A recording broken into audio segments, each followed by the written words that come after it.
ایاک نعبد، اس پر گفتگو ہو رہی تھی کہ یا اللہ ہمیں توفیق دے کہ ہم صرف اور صرف تیری ہی عبادت کریں، تیری ہی پرستش کریں، کسی اور کی ہم پوجا نہ کریں۔ اس ضمن میں پہلے عبادت کا معنی بیان کیا گیا کہ عبادت کہتے کسے ہیں، پھر اسی ضمن میں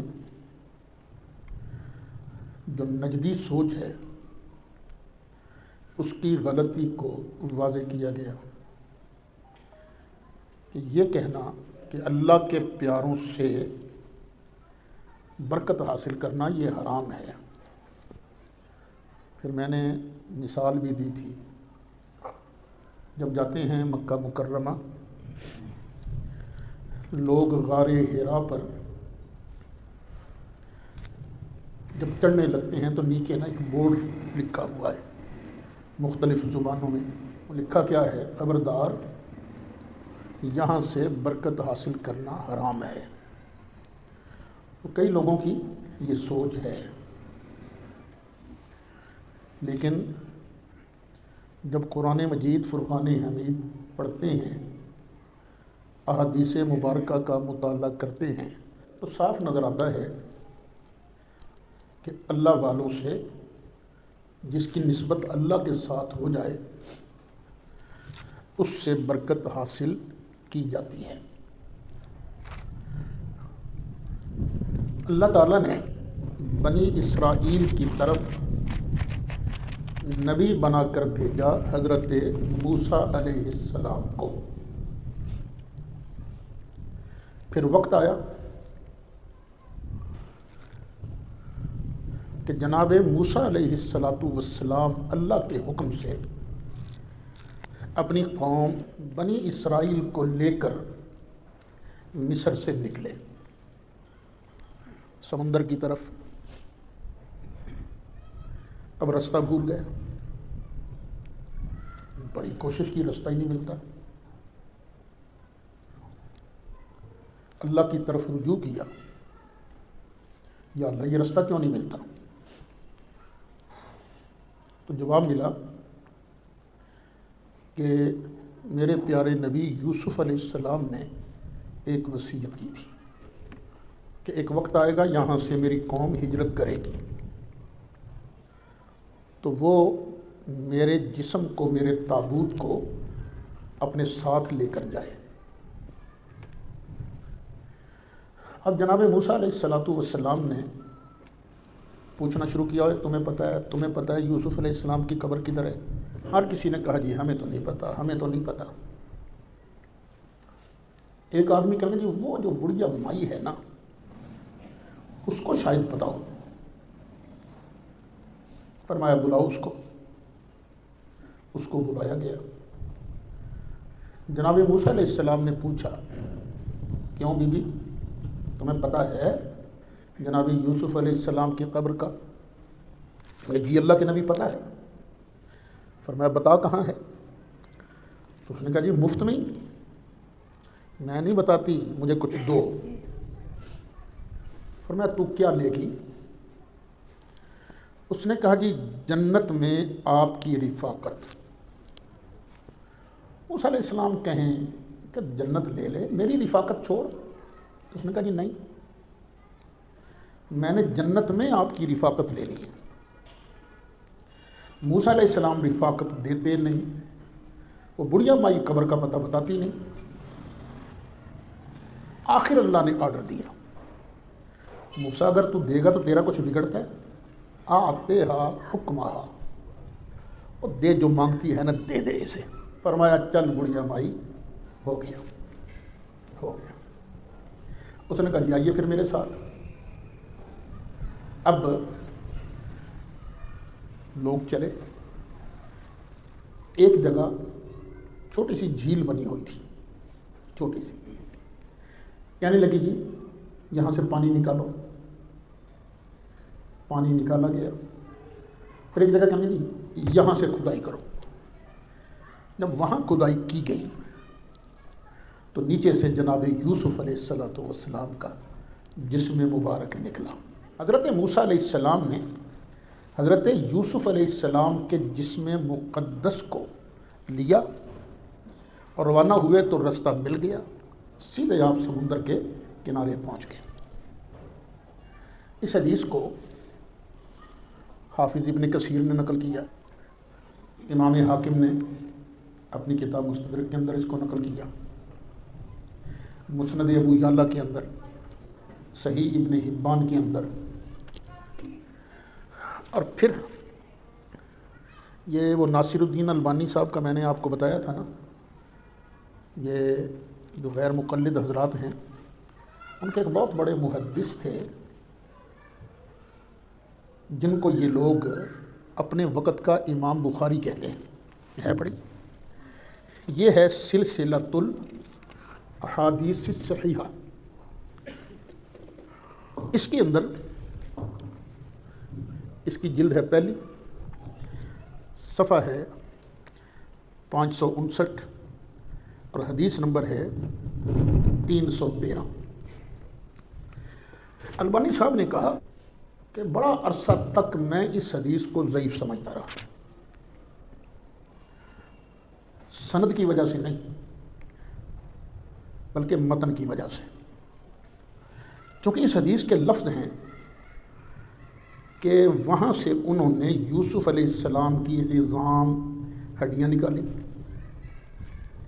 حالانکہ دوسری طرف صحیح حدیث ہے، نبی کریم علیہ السلام تشریف فرما تھے، فرمایا جمعہ کے دن نا بڑی کثرت سے میرے پر درود پڑا کر، کیونکہ بڑے خاص اہتمام سے مجھ پر درود شریف پیش کیا جاتا ہے۔ ایک صحابی بیٹھے ہیں جن کا نام ہے اوس بن اوس، وہ سوچ میں پڑ گئے، اب تو نبی کریم علیہ السلام زندہ ہیں، ظاہر ہے مرنا تو سب نہیں ہے، اب سرکار کے کان سلامت ہیں، سن لیتے ہیں، آنکھیں سلامت ہیں، دیکھ لیتے ہیں، لیکن سرکار نے قبر میں بھی تو جانا ہے نا، جب قبر میں چلے جائیں گے تو مٹی تو کان کو کھا جائے گی، کیسے سنیں گے، آنکھ کھا جائے گی، کیسے دیکھیں گے۔ اب انہوں نے عرض کیا آقا جب آپ کی وفات شریف ہو جائے گی، آپ کا جسم مبارک ریزہ ریزہ ہو جائے گا، پھر کیسے درود آپ تک پہنچے گا۔ اب نبی کریم علیہ السلام نے ارشاد فرمایا سن لو، ان اللہ حرم علی الارض، اللہ نے زمین پر حرام کر دیا ہے کس چیز کو، ان تأکل اجساد الانبیاء، کہ وہ نبیوں کے جسموں کو نہیں کھائے گی، نبیوں کے جسموں کا کھا جانا، انبیاء کے اجساد کو ریزہ ریزہ کر دینا اللہ نے زمین پر حرام کر دیا ہے۔ فنبی اللہ حی، بس اللہ کا نبی قبر میں بھی ہو تو زندہ ہوتا ہے، یرزقو، اسے رزق بھی دیا جاتا ہے، کھانے پینے کو بھی دیا جاتا ہے۔ البانی صاحب کہتے ہیں ادھر یہ حدیث ہے کہ نبیوں کے جسموں کو مٹی نہیں کھاتی، یہ جو حدیث ہے جناب یوسف علیہ السلام والی، اس میں تو لفظ ہے کہ عظام یوسف کی ہڈیوں کو نکالا اور لے گئے۔ البانی صاحب کہتے ہیں اس وجہ سے نا میں بڑی دیر تک اس حدیث کو ضعیف سمجھتا رہا، لیکن پھر ایک حدیث اور نظر آئی کہ جب نبی کریم علیہ السلام کا جسم مقدس تھوڑا بھاری ہو گیا، تو ظاہر ہے جس کا جسم بھارا ہو اس کو کھڑے ہونے میں، دیر تک کھڑے رہنے میں کچھ دقت ہوتی ہے۔ ایک صحابی ہیں جن کا نام ہے حضرت تمیم داری رضی اللہ عنہ،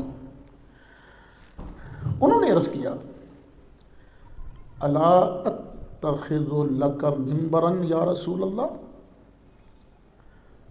یجمع او یحمل عظامک، آقا میں آپ کے لیے ممبر نہ بنا دوں جو ممبر آپ کی ہڈیوں کو اٹھا لے۔ اب دیکھیے میں کرسی پر بیٹھا ہوں تو کرسی نے میرے جسم کو اٹھایا ہوا ہے نا، تو آپ کے لیے ممبر نہ بنا دیں تاکہ یہ ممبر آپ کی ہڈیوں کو اٹھا لے۔ البانی صاحب کہتے ہیں یہ حدیث پڑھ کے پھر مجھے سمجھ آئی کبھی کبھی جز بول کر کل مراد لیا جاتا ہے۔ ہڈیاں بندے کا جسم کا جز ہیں، تو یہاں دیکھو ہڈیوں سے مراد کیا ہے؟ سرکار کا جسم۔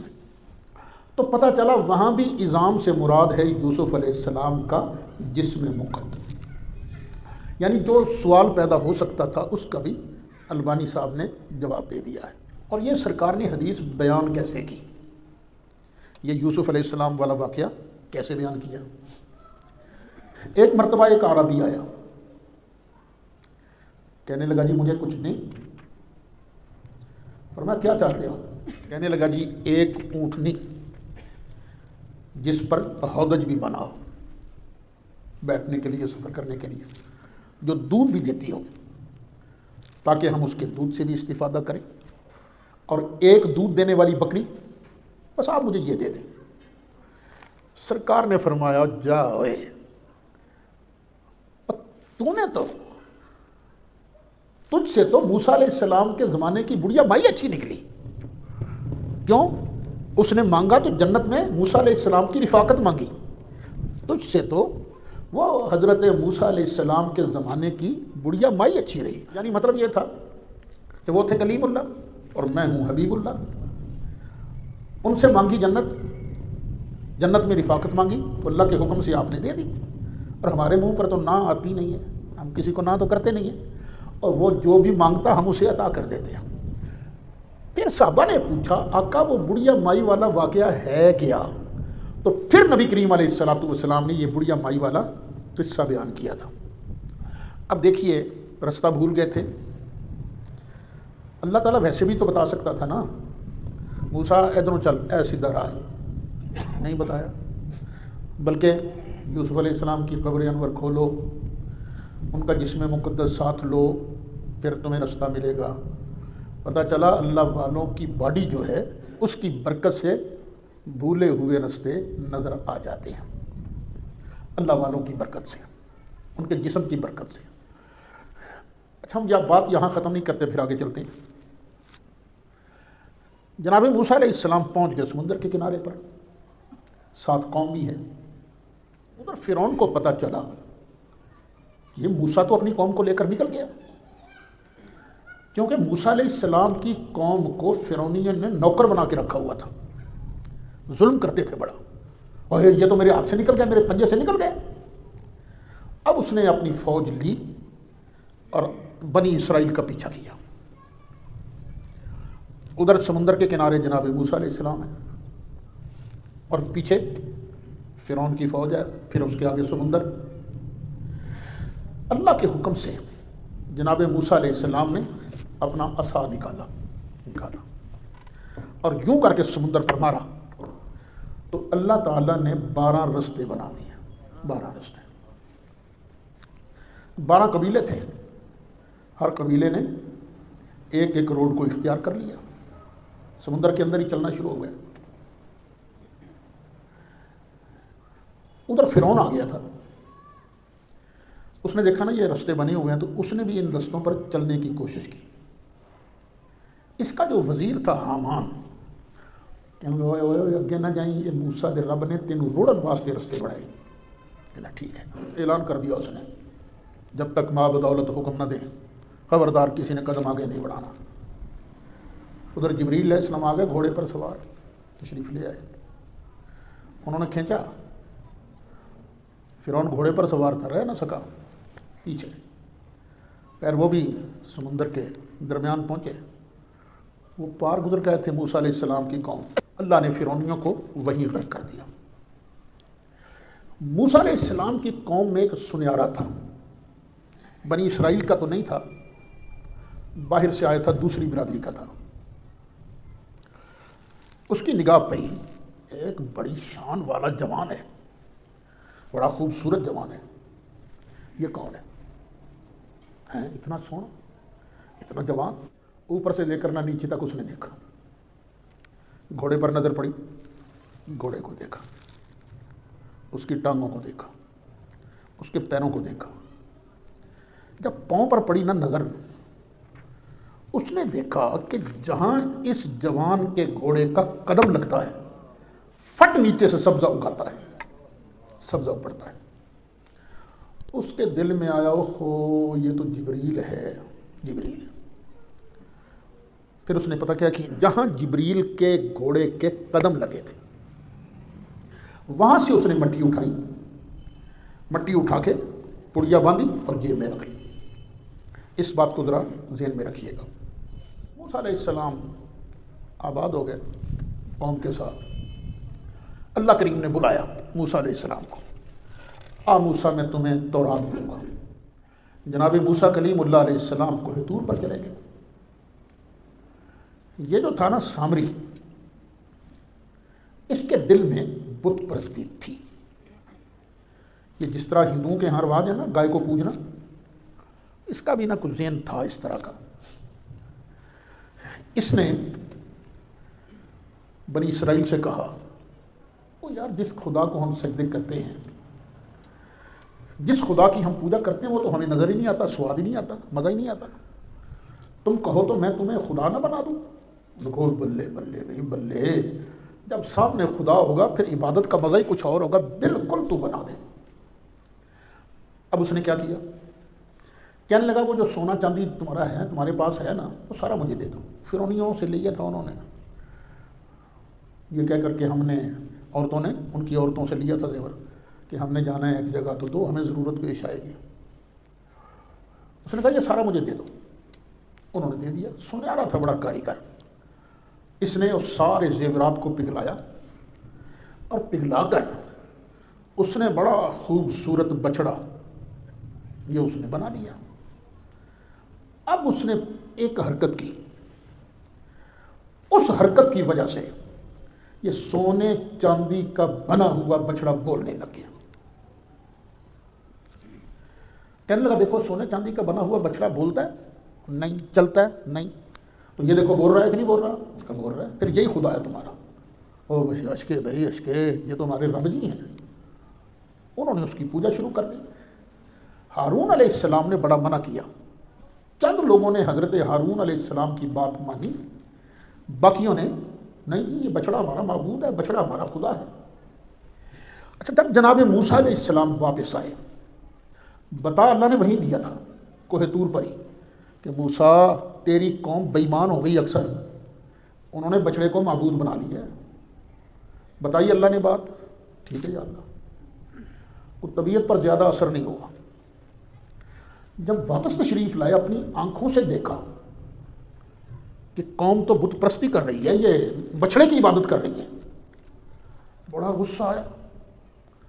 تھر تھر کانپنے بھی لگے غصے کی وجہ سے، جلال کی وجہ سے. تورات تختیوں پر لکھی ہوئی تھی، تختیاں بھی ہاتھ سے گر گئیں. انہوں نے حضرت ہارون علیہ السلام کی داڑھی کو پکڑ لیا. بھائی جانا آپ کی وجہ سے، آپ کے ہوتے ہوئے یہ گناہ ہوا کیوں؟ اب ہارون علیہ السلام نے فرمایا لا تاخذ بلحیتی ولا براسی. نہ میرے بھائی، اے میرے ماں جائے نہ، اس طرح نہ کر، میرا سر اور داڑھی نہ پکڑ. میں نے تو روکا تھا لیکن زیادہ سختی اس لیے نہیں کی کہ کہیں آپ نہ کہہ دیں کہ میری قوم کو تو نے ادھر ادھر کر دیا ہے. چلیے یہ بات تو ہو گئی. اب یہاں ایک بات ذرا ذہن میں رکھیے. نبی کریم علیہ السلام فرماتے ہیں ایک بات ہوتی ہے سنی سنائی اور ایک بات ہوتی ہے آنکھوں دیکھی. جو آنکھوں دیکھی بات ہوتی ہے نا، اس کا درجہ بہت ہوتا ہے. اللہ تعالیٰ نے موسیٰ علیہ السلام کو بتا تو کوہ طور پر دیا تھا نا، اے موسیٰ تیری قوم جو شرک کر رہی ہے، تیری قوم نے بچڑے کو معبود بنا لیا ہے. زیادہ اثر نہیں ہوا. جب دیکھا اب طبیعت پر اثر ہو گیا. سرکار فرماتا ہے لیس الخبر کالمعاینہ. یہ جو خبر ہوتی ہے نا آنکھوں دیکھی معائنہ جیسی نہیں ہوتی. دیکھتے ہی طبیعت پر اثر آ گیا. اچھا موسیٰ علیہ السلام بھی بڑے حیران، اس خبیث نے یہ بچڑا کیسے بنا لیا؟ سونے چاندی کا بچڑا تو نہ چلتا ہے، نہ وہ ہلتا ہے، نہ وہ بولتا ہے. یہ کیا اس نے؟ فرمایا ما خطبک یا سامری. یہ 16واں سپارہ سورۃ طٰہٰ ہے. اوے سامری تو نے کیا؟ وہ بچڑا کیسے بولنے لگ گیا؟ کہنے لگا بصرت بما لم یبصروا به فقبضت قبضۃ من اثر الرسول. جناب میں نے دیکھا جو لوگوں نے نہیں دیکھا، جبریل کو میں نے دیکھا تھا، لوگوں نے نہیں دیکھا. ابھی ہو سکتا ہے اللہ نے باقیوں سے غائب کر دیا ہو، صرف اسی کو دکھایا ہو. بصر تو میں نے دیکھا بما لم یبصروا بھی، جو دوسروں نے نہیں دیکھا. پھر میں نے کیا کیا؟ فقبضت، پھر میں نے پکڑ لی. قبضتاً، ایک مٹھی، من اثر الرسول، رسول کے جبریل کے قدموں سے میں نے ایک مٹھی لے لی. فنبذتها، وہی مٹی میں نے اس کے منہ میں ڈالی تھی، وہی مٹی. اب ذرا سوچئے، قرآن شریف ہے، صحابہ یہ تفسیر کر رہے ہیں، تابعین اس تفسیر کو بیان کر رہے ہیں. اس مٹی کا تعلق کس سے ہوا؟ جبریل کے گھوڑے کے قدم سے. قدم کا تعلق کس کے ساتھ تھا؟ جبریل کے گھوڑے کے ساتھ. گھوڑے کا تعلق کس کے ساتھ تھا؟ جبریل کے ساتھ. اور جبریل کا تعلق کس سے تھا؟ اللہ کے ساتھ. جب اتنے واسطوں کے بعد وہ مٹی اس سونے چاندی کے بنے ہوئے بچھڑے کے اندر یہ حرارت پیدا کر سکتی ہے، حیات پیدا کر سکتی ہے، تو جس ابو بکر صدیق کی نسبت مصطفیٰ سے ہو جائے، وہ مصطفیٰ جن کا تعلق اللہ رب العالمین کے ساتھ ہے، اور جس غلام کا تعلق نبی پاک کے ساتھ ہو جائے گا، ان کی عظمتوں کو کون بیان کر سکتا ہے؟ یہ نہیں کہنا چاہیے کہ اللہ والوں سے برکت نہیں ملتی. ملتی ہے، ملتی ہے. میں نے آپ کے سامنے قرآن مجید کی کتنی ہی آیتیں یہ بیان کر دی ہیں کہ اب یہی موسیٰ علیہ السلام کا قصہ ہے. اللہ تعالیٰ 15ویں پارے کے آخر میں اور 16ویں پارے کی ابتدا میں ایک اور واقعہ بیان کرتا ہے. موسیٰ علیہ السلام نے ایک دن کیا پاس. کسی نے پوچھا کہ اس وقت سب سے بڑا عالم کون ہے؟ فرمایا میں. جب میں کہا نا تو اللہ نے فرمایا نہیں موسیٰ، ایک خاص شعبہ ہے، اس شعبے میں ہمارا ایک اور پیارا ہے جو تجھ سے بھی بڑا عالم ہے. وہ بندہ کون ہے؟ جناب خضر، حضرت خضر علیہ السلام. ٹھیک ہے یا اللہ، پھر تو میں ان سے ملنا چاہتا ہوں. تو اللہ نے فرمایا ہاں چلو، سمندر کے کنارے کنارے چلو، کھانا وانا ساتھ لے لینا، اور جہاں پر تمہارا سالن پکا ہوا میں مچھلی بھون لینا نا، جہاں پر وہ زندہ ہو جائے بس وہیں تمہیں بندہ ملے گا. ٹھیک ہے یا اللہ. اپنے ایک ساتھی کو ساتھ لیا، چل پڑے. موسیٰ علیہ السلام نے آرام فرمایا. ساتھی دیکھ رہا تھا کہ اچانک بھونی ہوئی مچھلی زندہ ہوئی، کود گئی سمندر کے اندر. اچھا، اب ان کو یاد ہی نہیں رہا کہ میں نے یہ موسیٰ علیہ السلام کو بات بتانی ہے، بھول گئے. اب سفر آگے شروع ہو گیا. تو جناب موسیٰ علیہ السلام نے فرمایا وہ بھائی ہمارا لاؤ نا کھانا تو لاؤ. وہ حضرت میں تو بھول گیا تھا، وہ تو رستے میں مچھلی زندہ ہو گئی تھی اور وہ کود گئی تھی سمندر. اور فرمایا وہیں تو ہم نے جانا ہے. واپس آئے تو وہاں حضرت خضر علیہ السلام بیٹھے نظر آئے. اور یہ جناب خضر کون تھے؟ اللہ فرماتا ہے وَعَلَّمْنَاهُ مِن لَّدُنَّا عِلْمًا، ہم نے ان کو اپنی طرف سے بہت بڑا علم عطا کیا تھا. کس چیز کا علم؟ غیوب کا علم، جسے ہمارے صوفیاء علم لدنی کہتے ہیں. جناب موسیٰ علیہ السلام نے فرمایا کہ میں آپ کے ساتھ کچھ عرصہ رہنا چاہتا ہوں. انہوں نے کہا نہیں، انک لن تستطیع معی صبرا، آپ میرے ساتھ رہو گے تو صحیح لیکن صبر نہیں کر سکو گے. حضرت موسیٰ علیہ السلام نے کہا نہیں، ہم صبر کریں گے. آؤ چلو پھر. اب یہ تینوں چلے.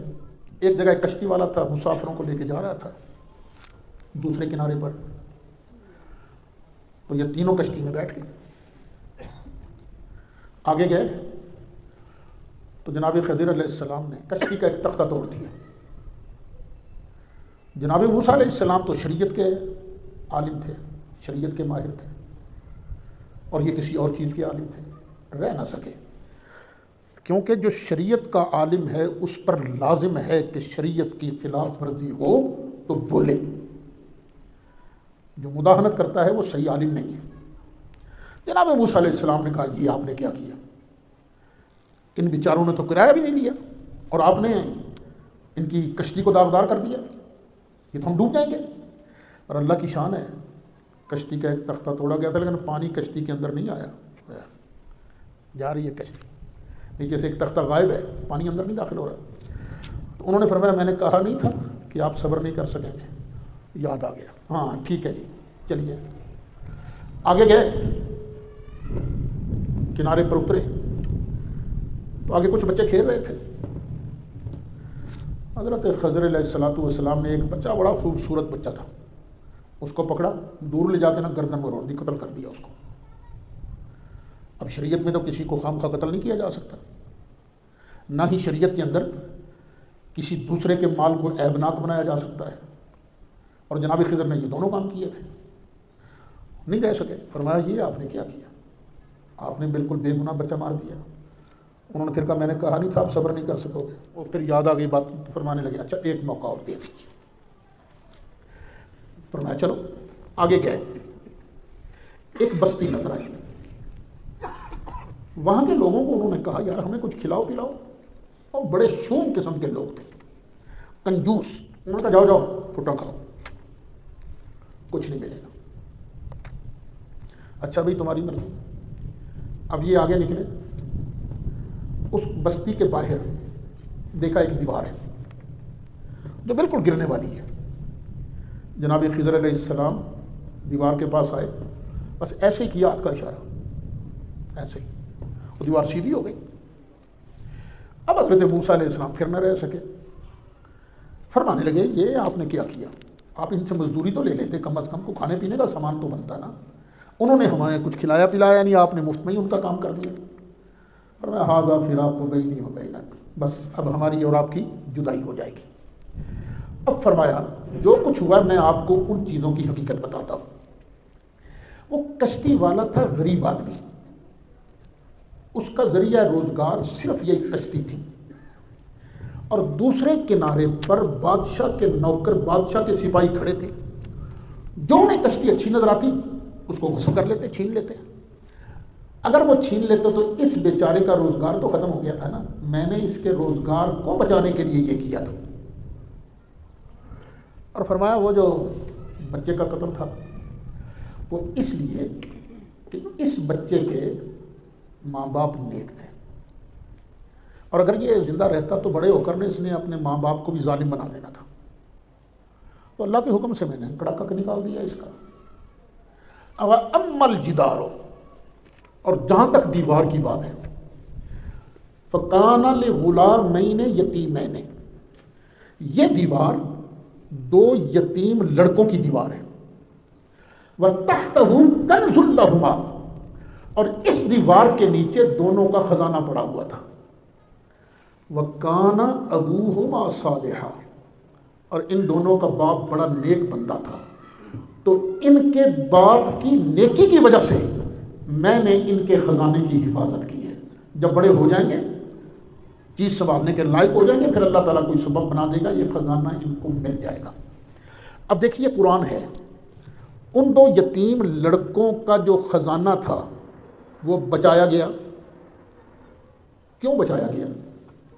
ان دو یتیم لڑکوں کو برکت ملی، کیوں؟ فیض ملا، کیوں؟ اس لیے کہ وکان ابوہما صالحا، ان کے اوپر والی لڑی میں نا ان کا ابا بڑا نیک آدمی تھا۔ پتہ چلا باپ نیک ہو تو اس کی صالحیت، اس کی نیکی کا فیض اولاد کو بھی پہنچتا ہے۔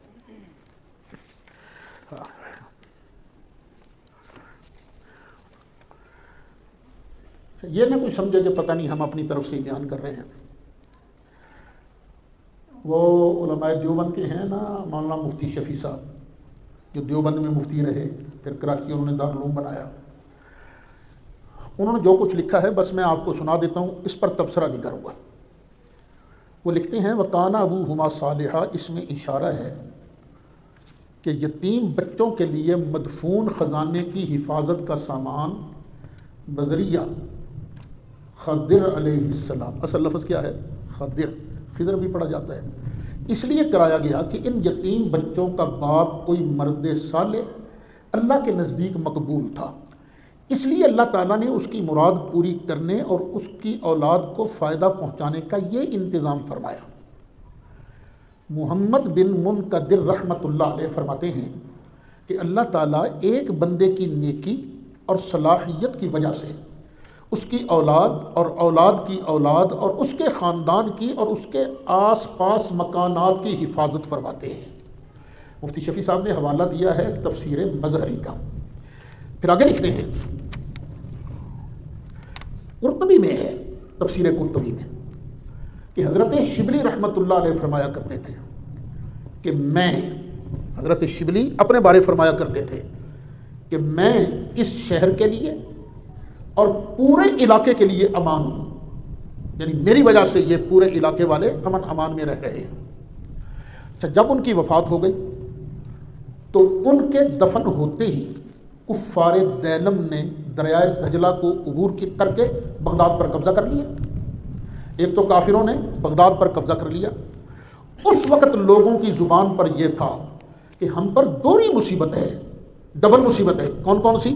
یعنی شبلی کی وفات اور دیلم کا قبضہ۔ یہ بھی مفتی شفیع صاحب نے تفسیر قرطبی جلد 11 صفحہ 29 کا حوالہ دے کر یہ بات نقل کی ہے۔ پھر آگے نقل کرتے ہیں، تفسیر مظہری میں ہے کہ اس آیت میں اس کی طرف بھی اشارہ ہے کہ لوگوں کو بھی علماء صلحاء کی اولاد کی رعایت اور ان پر شفقت کرنی چاہیے۔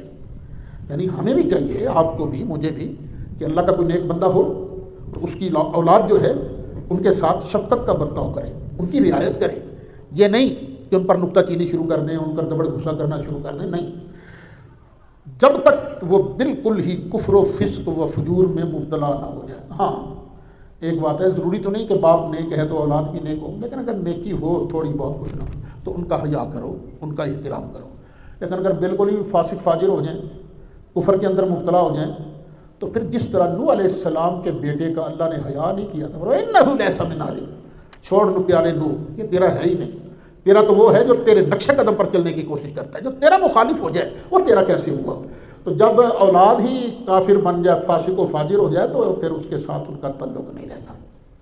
تفسیر معارف القرآن جلد 5 صفحہ 610۔ ابا جی قبلہ رحمۃ اللہ علیہ،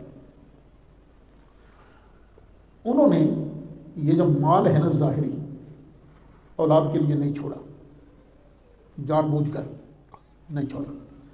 حالانکہ میں نے اپنی آنکھوں سے دیکھا، لاکھوں روپے روز کا نذرانہ ملتا تھا، لیکن ادھر آیا، ادھر تقسیم، ادھر دے دو، ادھر دے دو، وہ مانا وظائف لگے ہوئے تھے کئیوں کے، جس کو دیکھنا ضرورت مند ہے اس کو دے دینا۔ ایک دن ہمیں فرمانے لگے، وہ ایک تھے نا، اللہ والے بھی موج میں آتے ہیں نا، ایک تھے نا پیر صاحب، مریدوں نے کہا حضور تسی صاحبزادہ صاحب واسطے کی چھڑ کے چلے ہو؟ فرمایا گل سنو، جے میرے نقش قدم تے رہے گا تو بھوکا نہیں مردا، تو جے میرے طریقے تے نہ رہا تو مینوں کی؟ نال ہی فرمان لگے پترو جے میرے طریقے تے رہو گے تو بھوکے نہیں مرتے، تو جے میرے طریقے تے نہ رہو تو پھر مینوں کی؟ صاف صاف فرما دی۔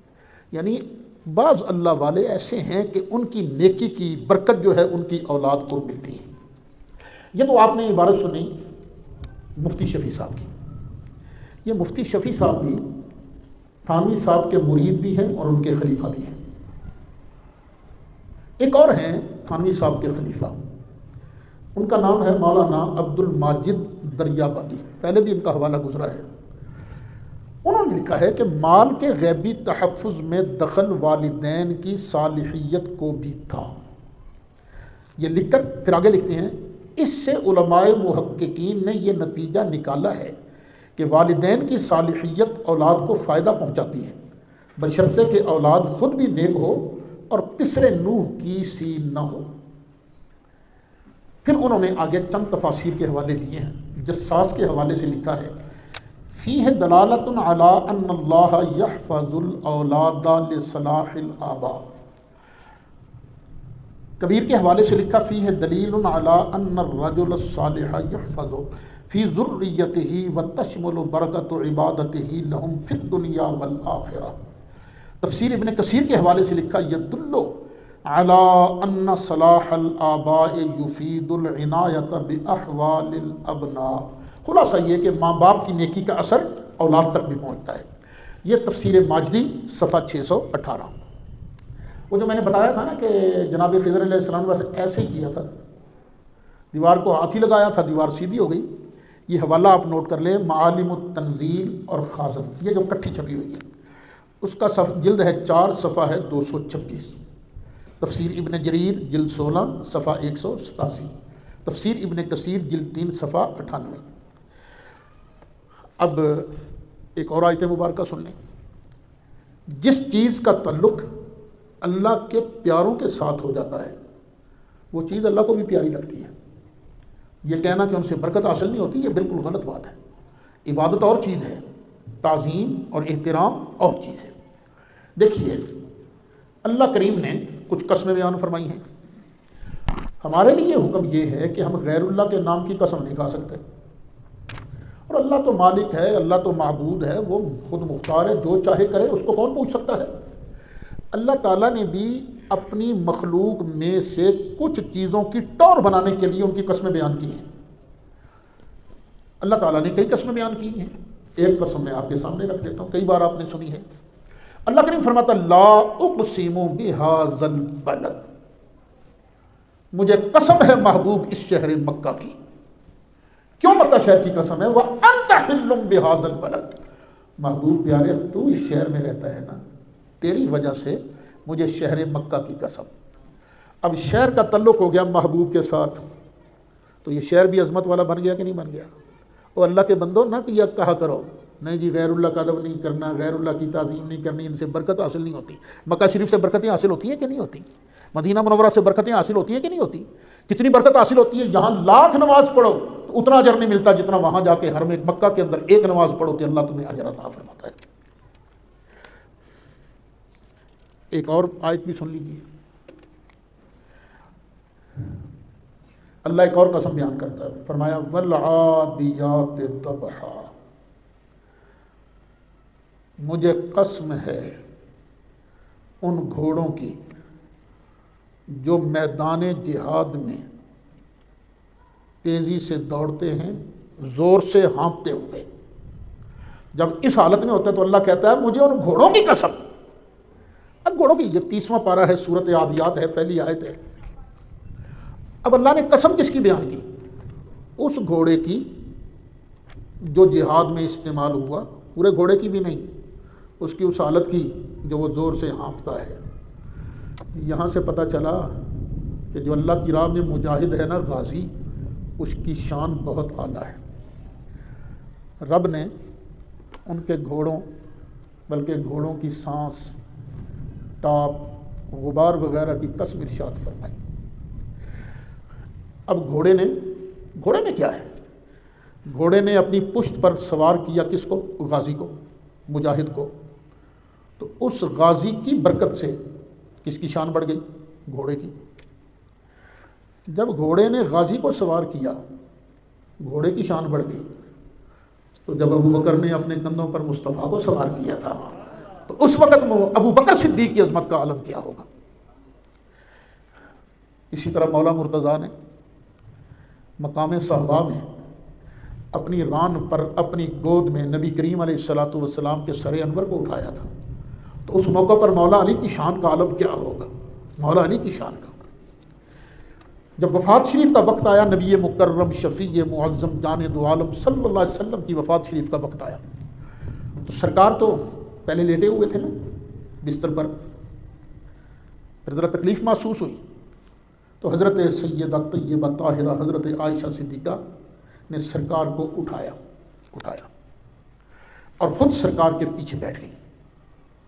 جس طرح تکیہ نہیں ہوتا، حضرت عائشہ بن گئی تکیہ، اور سرکار لیٹے ہوئے تھے لیکن دھڑ مبارک سرکار کا حضرت سیدہ عائشہ صدیقہ کے سینے پر یہاں لگ رہا تھا، یہاں لگ رہا تھا۔ تو اس وقت حضرت عائشہ کی شان کیا ہو گئی؟ ان کی شان کیا ہو گئی؟ حضرت سیدہ حلیمہ دائی، انہوں نے تو سرکار کو اپنی گود میں کھلایا تھا نا، گود میں کھلایا تھا۔ سیدہ طیبہ طاہرہ حضرت آمنہ، انہوں نے تو اپنے شکم اطہر کے اندر سرکار کو اٹھایا تھا نا۔ تو ان عظیم خاتونوں کی عظمت کا اندازہ کیا ہے؟ وَالْعَادِيَاتِ ضَبْحًا، جب اللہ گھوڑے کی عظمت بیان کرتا ہے غازی کو اٹھانے کی وجہ سے، تو اسی ترتیب کی وجہ سے آپ دیکھ لیں ان کی عظمت کا عالم کیا ہوگا۔ یہ میں نے اپنی طرف سے تقریر نہیں کی، یہ حکیم الامت حضرت مولانا مفتی احمد یار خان نعیمی رحمۃ اللہ علیہ نے قرآن پاک کے حاشیے پر وہ جو تفسیر نور العرفان ہے نا، اس میں انہوں نے یہ ساری بات، میں نے اس کا خلاصہ آپ کے سامنے پیش کیا۔ یہ مل ملا کے اس عنوان پر میں نے آپ کے سامنے 9 آیات مبارکہ پیش کی ہیں۔ اب ہم ذرا احادیث مبارکہ کی بھی سیر کرتے ہیں۔ حدیثیں کیا بیان کرتی ہیں؟ حضرت ابو بکر صدیق رضی اللہ عنہ کی بڑی صاحبزادی جن کا نام ہے اسماء، حضرت عائشہ سے بڑی، باپ ایک ہے مائیں الگ الگ ہیں، وہ حضرت اسماء فرماتی ہیں یہ جو ہے نا جبہ، یہ نبی کریم علیہ السلام کا جبہ ہے، یہ پہلے تھا حضرت عائشہ صدیقہ کے پاس، تو حضرت عائشہ کے وصال کے بعد یہ جبہ میں نے حاصل کر لیا ہے۔ نبی کریم علیہ السلام اس جبہ کو زیب تن فرمایا کرتے تھے، آپ اسے پہنا کرتے تھے۔ چونکہ یہ جبہ نبی کریم علیہ السلام کے جسم مقدس سے ٹچ ہوتا رہا ہے، مس ہوتا رہا ہے، اس لیے ہم اس جبے کو دھو کر اس کا دھون بیماروں کو پلاتے ہیں اور شفا حاصل کرتے ہیں۔ یہ مسلم شریف جلد 2 صفحہ 190، مشکات شریف صفحہ 374، مصابیح السنہ امام بغوی کی جلد 3 صفحہ 192۔ دیکھیے جس کپڑے کا تعلق میرے نبی کریم علیہ السلام کے جسم مقدس سے ہو گیا، ان سے برکتیں اور شفا حاصل کی جاتی ہے۔ اور اللہ کے بندو خدا کا خوف کرو، یہ نہ کہا کرو کہ خبردار غار ہرا پر چڑھ کر یہاں سے برکت حاصل کرنا حرام ہے، یہ نہ کہا کرو۔ جس چیز کا تعلق بھی اس کے پیاروں کے ساتھ ہو جاتا ہے وہاں سے برکتیں اور رحمتیں نصیب ہوتی ہیں۔ یہ حدیث مسلم شریف میں بھی ہے، جیسے میں نے پہلا حوالہ دیا۔ مسلم شریف کی ایک بڑی معروف شرح ہے، مسلم شریف کے ساتھ ہی وہ چھپتی ہے، امام نووی کی۔ امام نووی رحمۃ اللہ علیہ اس حدیث کی شرح میں فرماتے ہیں فی ھذا الحدیث دلیل علی استحباب التبرک بآثار الصالحین وثیابہم۔ اس حدیث میں اس بات کی دلیل ہے کہ جو نیک لوگ ہوتے ہیں ان کے کپڑوں سے اور ان کی بقیہ نشانیوں سے برکت حاصل کی جاتی ہے۔ امام اللہ علی قاری ہیں رحمۃ اللہ علیہ، مکہ شریف کے محدث، بڑی شاندار انہوں نے شرح لکھی ہے مشکات شریف کی مرقات۔ اس کے اندر آپ شرح کرتے ہوئے فرماتے ہیں فَنَحْنُ نَغْسِلُهَا لِلْمَرْضَى، یہ حضرت اسماء کے الفاظ ہیں کہ ہم اس کو دھوتے ہیں بیماروں کے لیے۔ وَنَسْقِي مَاءَ غَسِيلِهَا لَهُمْ، اور اس کا جو دھون ہے نا وہ پانی ہم پلاتے ہیں بیماروں کو۔ نَسْتَشْفِي بِهَا، ہم اس جبہ کے ساتھ شفا حاصل کرتے ہیں۔ اے بِمَائِهَا او بِالْجُبَّةِ نَفْسِهَا بِوَضْعِهَا عَلَى الرَّأْسِ وَالْعَيْنِ، ہم برکت حاصل کرتے ہیں اس کے پانی کے ساتھ یا جبے کی ذات کے ساتھ۔ کس طرح؟ ہم جبہ لیتے ہیں اپنے سر پر رکھ لیتے ہیں، اللہ برکتوں سے مالا مال کرتا ہے۔ ہم سرکار کے جسم مبارک سے ٹچ ہونے والا جبہ اپنی آنکھوں پر لگاتے ہیں، ہمیں فیض ملتا ہے۔ پھر آگے فرماتے ہیں وَالتَّبَرُّكُ بِلَمْسِ الْيَدِ وَتَقْبِيلِ الشَّفَتَيْنِ، پھر ہم کیا کرتے ہیں؟ ہاتھ اپنا نا سرکار کے جبے کے ساتھ لگاتے ہیں، لگا کر نا برکت حاصل کرتے ہیں، اور پھر یوں بھی کرتے ہیں جبہ مبارک لے کر نا چومتے ہیں، چوم کر ہم برکتیں حاصل کرتے ہیں۔ مرقات شرح مشکات جلد 8 صفحہ 242۔ اسی طرح کی ایک اور حدیث شریف سن لیجیے۔ حضرت سیدنا انس بن مالک رضی اللہ عنہ آپ ارشاد فرماتے ہیں کہ نبی کریم علیہ السلام جب فجر پڑھا دیتے، مدینہ شریف کے خادم، غلام، لڑکے آ جاتے، برتنوں کے اندر پانی لے کر آ جاتے اور آن کے عرض کرتے آقا مہربانی کر کے نا ذرا اس میں اپنا ہاتھ مبارک تو ڈال دیجیے۔ تو نبی کریم علیہ السلام اپنا ہاتھ مبارک ڈال دیتے پانی کے اندر۔ چاہے موسم ایک جیسا تو نہیں رہتا نا، سخت سردی بھی ہوتی، تو ظاہر ہے مدینہ شریف کی ٹھنڈ بھی بڑی پیاری ہوتی ہے۔ 1-2 مرتبہ اس موسم سرما میں جانے کا بھی اتفاق ہو، بڑی پیاری شاندار ٹھنڈ، کیا برکتوں والی ٹھنڈ ہے، سردی ہے۔ تو سرکار اس ٹھنڈے موسم کے اندر بھی نہ نہیں کرتے تھے، بلکہ اپنا دست مبارک ٹھنڈے پانی کے اندر بھی ڈال دیتے تھے۔ اب یہ حدیث ہے مسند امام احمد جلد 3 صفحہ 137، مسلم شریف جلد 2 صفحہ 256، مصابیح السنہ جلد 4 صفحہ 55۔ اچھا، اس مسلم شریف کا ترجمہ ایک غیر مقلد عالم علامہ وحید الزمان نے بھی کیا ہے، انہوں نے ساتھ ہلکی سی شرح بھی کی ہے۔ علامہ وحید الزمان اس کی شرح میں لکھتے ہیں کہ برکت کے لیے یہ پانی لوگ پیتے یا بیماروں کو پلاتے ہوں شفا کے لیے۔ سرکار کو کیوں عرض کرتے آقا اس میں ڈال دیجیے؟ کیونکہ سرکار کے دست مبارک کی برکت پانی میں سرایت کرتی اور پھر وہ بیماروں کو پلا دیتے یا خود پیتے تاکہ اللہ تعالی ہمیں اس کی برکت سے شفا نصیب فرما دے۔ حضرت سیدنا انس رضی اللہ عنہ، اب حدیث نمبر 3، حضرت انس رضی اللہ عنہ آپ ارشاد فرماتے ہیں کہ میں نے دیکھا کہ حجام نائی وہ نبی کریم علیہ السلام کی حجامت بنا رہا تھا، بال بنا رہا تھا، اور صحابہ کرام کیا تھے؟ سرکار کے ارد گرد صحابہ کرام تھے۔ وہ کیوں تھے صحابہ کرام؟ وہ چاہتے تھے کہ سرکار کا کوئی بال مبارک زمین پر نہ گرے، وہ کسی نہ کسی کے ہاتھ میں آئے۔ وہ بالوں سے کیا کرنا ہے؟ ہمارے بال نہیں یہاں نالیوں کے اندر گر پڑتے، لیکن صحابہ کرام سمجھتے تھے جو بال میرے مصطفیٰ کے جسم منور کے ہیں صلی اللہ علیہ وسلم، ان بالوں کی شان بھی بڑی ہے اور بالوں سے نفع بھی بڑا حاصل ہوتا ہے۔ اچھا، امام نووی رحمۃ اللہ، یہ بھی مسلم شریف جلد 2 صفحہ 256، مسند امام احمد جلد 3 صفحہ 137 کی حدیث ہے۔ امام نووی اس کی شرح میں فرماتے ہیں وَفِيهِ التَّبَرُّكُ بِآثَارِ الصَّالِحِينَ، اس حدیث میں دلیل ہے کہ نیک لوگوں کے آثار جو ہیں ان سے برکت حاصل کی جاتی ہے۔ نیک لوگوں کا جوڑا مبارک ہو، ان کا جوتا مبارک ہو، کپڑے ہوں، مسواک ہو، ان کے ساتھ ان کے استعمال میں رہنے والی چیزوں سے برکت حاصل ہوتی ہے۔ وَبِيَانُ مَا كَانَتِ الصَّحَابَةُ عَلَيْهِ مِنَ التَّبَرُّكِ بِآثَارِهِ صلی اللہ علیہ وسلم وَتَبَرُّكُهُمْ بِإِدْخَالِ يَدِهِ الْكَرِيمَةِ وَتَبَرُّكُهُمْ بِشَعْرِهِ الْكَرِيمِ۔ اس بات کا بھی بیان ہے کہ صحابہ کرام رضوان اللہ علیہم اجمعین نبی کریم علیہ السلام کے آثار سے برکت حاصل کرتے تھے۔ جس برتن میں آپ اپنا دست اقدس ڈال دیتے اس سے بھی برکت حاصل ہوتی، اور آپ صلی اللہ علیہ وسلم کے مکرم و معظم بال مبارک سے بھی برکت حاصل ہوتی تھی۔ نووی علی المسلم جلد 2 صفحہ 256۔ اچھا، وہی علامہ وحید الزمان ہے، اس پر بھی کچھ لکھا ہے، وہ بھی سن لیجئے۔ اس حدیث سے معلوم ہوا کہ آثار صالحین سے برکت لینا درست ہے، اور صحابہ کرام آپ کے آثار شریف سے برکت لیتے تھے، اور اس میں کوئی شک نہیں کہ انبیاء اور صالحین کے آثار متبرک ہیں اور ان سے برکت لینا درست ہے۔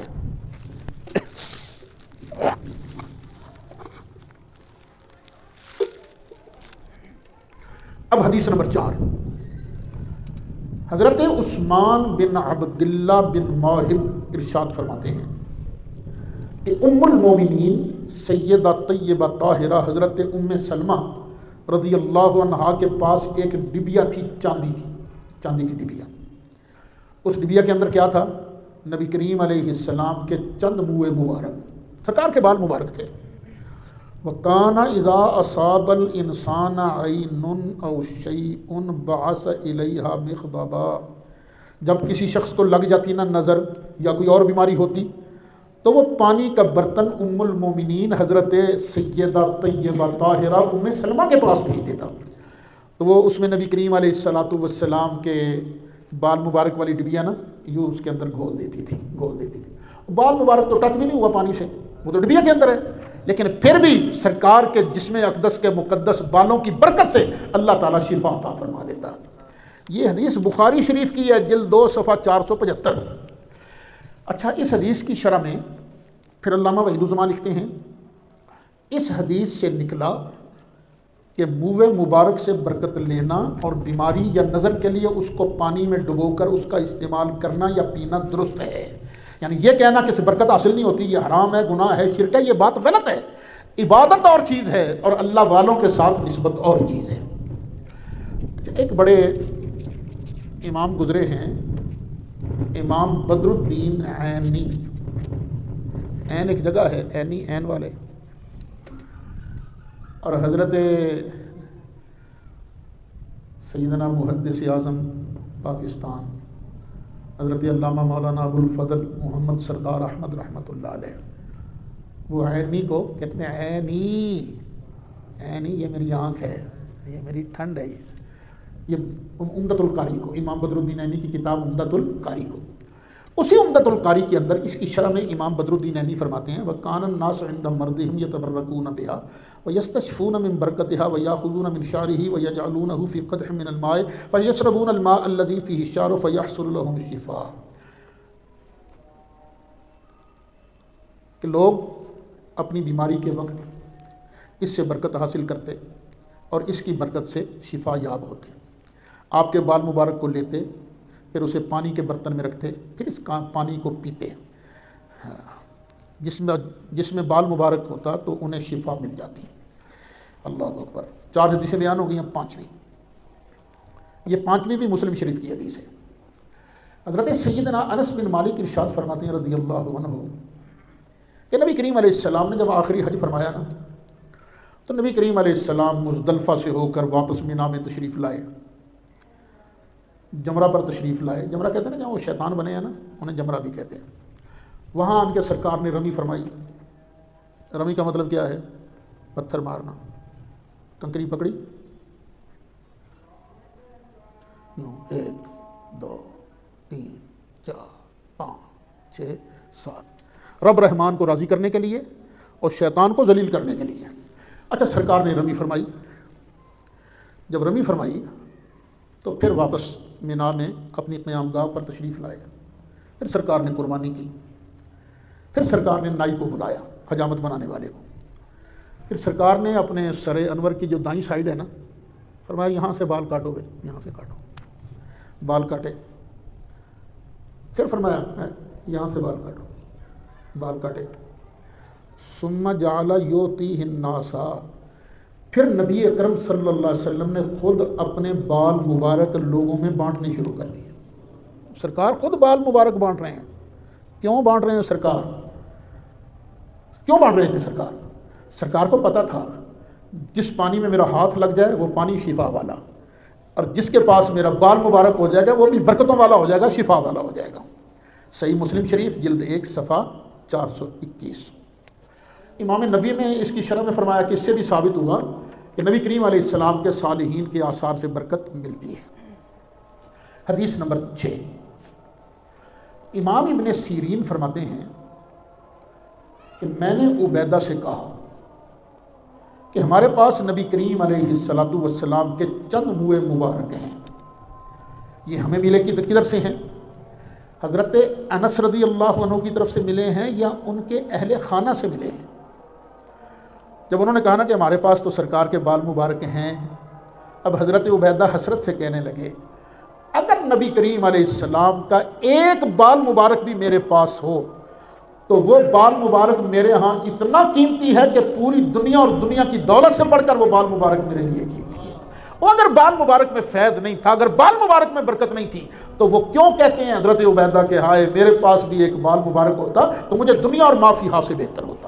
مولا صلی وسلم دائما ابدا علی حبیبک خیر الخلق کلہم یا ربی بالمصطفى بلغ مقاصدنا فاغفر لنا ما مضى یا واسع الکرم یا ربی جمعا طلبنا منك مغفرة وحسن خاتمة یا مبدئ النعم.